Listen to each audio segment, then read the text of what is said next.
పితా పుత్ర పవిత్రాత్మ నామమున ఆమెన్. క్రీస్తునాథుని యందు మిక్కిలి ప్రియమైనటువంటి దేవుని బిడ్డలారా, ఈనాటి వాక్య ధ్యానాంశానికి మిమ్మందరినీ కూడా ప్రేమపూర్వకంగా ఆహ్వానిస్తూ ఉన్నాను.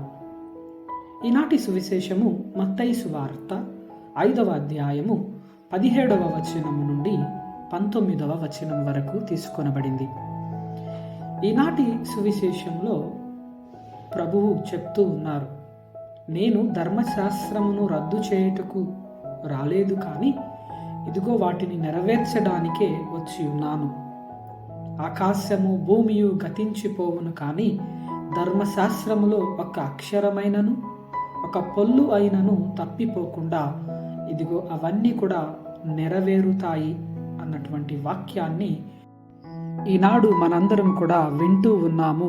ప్రియమైనటువంటి దేవుని బిడలారా, కాబట్టి ఈ వాక్యాలు విన్నటువంటి మనందరం కూడా ఏ విధముగా ధర్మశాస్త్రాన్ని ఆ యొక్క ప్రభువు తన యొక్క జీవితంలో తూచా తప్పకుండా పాటించి నిర్వహించి దానిని నెరవేర్చారో, అదే విధముగా ఈనాడు ఈ గొప్ప కాలంలో, తపస్సు కాలంలో ఉన్నటువంటి మనందరం కూడా ఆ యొక్క ధర్మశాస్త్రాన్ని, ఆజ్ఞలను మన జీవితంలో తూచా తప్పకుండా పాటిస్తూ వాటిని నెరవేర్చే వారిగా మనము మన జీవితంలో జీవించగలగాలి.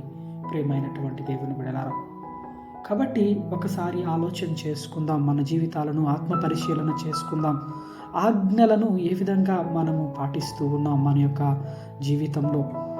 ఆ యొక్క ఆజ్ఞలను పాటించడంలో మనందరము కూడా ఆజ్ఞల పట్ల గౌరవము, భయము, భక్తి అనేటువంటి ప్రాథమిక సూత్రాలను మన జీవితంలో అలవరుచుకొని ఆ యొక్క ఆజ్ఞల యందు మన యొక్క జీవితాలను ఇదిగో సంపూర్ణంగా నెరవేర్చే వారిగా మనం ఉండాలి. ప్రేమైనటువంటి దేవుని బిడ్డలారా, అదేవిధంగా ఆ యొక్క ఆజ్ఞల పట్ల విధేయతను, ప్రేమను మనం చూపించినట్లయితే ఆ యొక్క ప్రభు యొక్క ఆశీర్వాదాలను ఈ తపస్కాలంలో మనము నిండుగా మెండుగా పొందుకుంటాము.